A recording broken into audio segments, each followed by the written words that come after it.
How and why did the KC-135 tanker crash? Currently, several scenarios are under consideration. One possibility is a mid-air refueling accident where the refueling boom snapped, causing the trailing tanker to collide with the Lee aircraft's tail. A second scenario suggests that Iraqi militias may have targeted the plane with a surface-to-air missile. Finally, a third theory focuses on a potential collision caused by the tight flying formation of the two tankers. So how exactly did this gas station crash? On March 12, 2026, tragedy struck in the skies over western Iraq. Here is exactly what we know about the recent crash involving a U.S. Air Force KC-135 Stratotanker.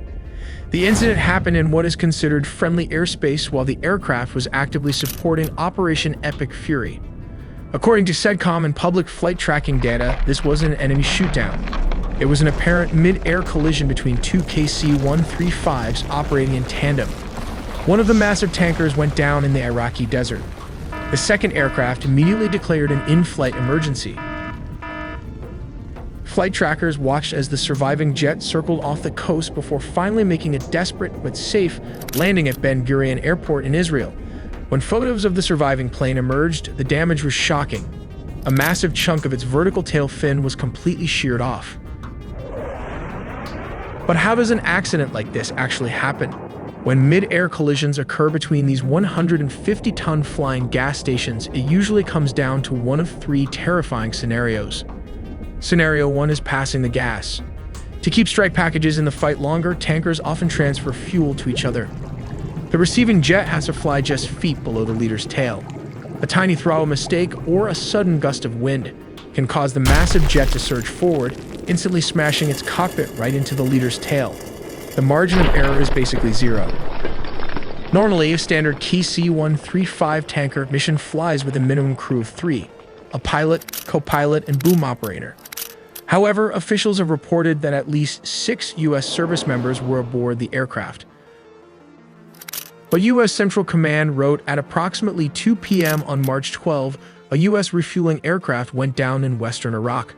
4 of 6 crew members on board the aircraft have been confirmed deceased as rescue efforts continue. Scenario 2 is when tankers flying in the dark. In combat zones, tankers fly in tight groups to hide from enemy air defenses. They go completely dark. Their radios, no active radar, and lights out. If a pilot gets disoriented during a nighttime turn, they can easily drift off course and fly completely blind right into their wingman and crash right into their tail or clipping off their wings section, thus resulting into a mid-air collision. Scenario 3 involves Iran's ongoing influence through proxies loyal to the regime. There was initial speculation that these forces might have fired a surface-to-air missile, bringing down one of the aircraft. But CENTCOM has officially stated that the crash was not caused by hostile or friendly fire. Given this official statement and the specific damage to the surviving plane's tail fin, all evidence currently points toward a mid-air collision or an accident involving the two tankers. The real reason behind all this, it might just be a misinterpretation of data. And speaking of data, once your personal info is out there, expect to be bombarded with spam mails, junk calls, and online breaches. This data doesn't just result in spam and scam attempts. It can also affect your insurance rates and ultimately will lead into a loan denial just when you might need credit. Incogni helps protect your privacy by regularly scanning and preventing data brokers from re-uploading your information. You'll also get a clear, real-time dashboard to track the status of your data. As an add-on with Incogni Unlimited plans, you can gain access to this custom removal tool. That's where Incogni comes in. Copy the link of any site exposing your information. Go to the custom removals tool, paste the link, and click submit. That's it. Then wait about 30 to 45 days, and just like that, your data is removed. So take your personal data back with Incogni. Use code AITELLY with the link below, incogni.com/AITELLY, and get 60% off on an annual plan. Why are these KC-135 tankers considered the lifeblood of this operation? Because without them, the operation simply cannot happen. Striking Iran from European bases like those in Cyprus, Greece, or Bulgaria means aircraft must cross immense distances. Fighter jets like F-35s or F-16s simply do not have the internal fuel capacity for a multi-thousand-mile round trip. The KC-135 tankers act as a floating bridge. They rendezvous with the strike packages mid-air to top off their tanks, allowing them to penetrate Iranian airspace, drop their payloads, and make it back to Europe safely. If the tankers don't fly, the strike jets are grounded. So how does the US Navy factor into this massive geographic shift in strategy? During Operation Epic Fury, Allied bases were denied to American forces, so the flying tankers steps in. If key nations like Qatar and Saudi Arabia deny permission for military action from their soil due to political constraints, the US has to activate its second strategy. This means bypassing the immediate region for staging the attack and instead launching from the perimeter using European bases.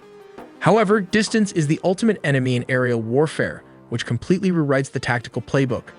The core of the new strategy is a massive logistics shift, heavily relying on the deployment of an armada of flying gas stations. The US will employ a coordinated deployment of dozens of KC-135 Stratotanker air-to-air refueling aircraft. These are moving from the continental United States and the UK directly into bases in Greece such as Suda Bay and Bulgaria. These supertankers help carrier-based jets stay airborne for much longer. They also act as a crucial lifeline for B-2 Spirit stealth bombers, especially if those bombers need to enter Iranian airspace before the US has achieved air superiority. The KC-135 Stratotankers, laden with fuel, loiter in friendly airspace over Saudi Arabia, but crews aware that their unglamorous task could mean the difference between triumph and catastrophe. As the B-2s lift off, their jagged silhouettes blend into the night sky. Stealth is their shield, but distance is their enemy. Hours into the flight, they rendezvous with tankers flying over the canal, gulping fuel midair as F-A-18s circle protectively. The growlers emit a cacophony of electronic noise masking the strike group's movements. Meanwhile, in underground command centers, US analysts watch real-time feeds ready to redirect forces if Iran's radars flicker to life. Israel also used the same tactic to attack Iran. Well, the supertankers were the lifeline for the mission. At 9 in the morning, Israel launched more than a dozen aircraft, but it's a complicated process. They have to navigate or entirely bypass the airspace of neighboring countries like Syria and Iraq. To avoid hostile air defenses, defense analysts estimate the actual flight distance to reach central Iran is between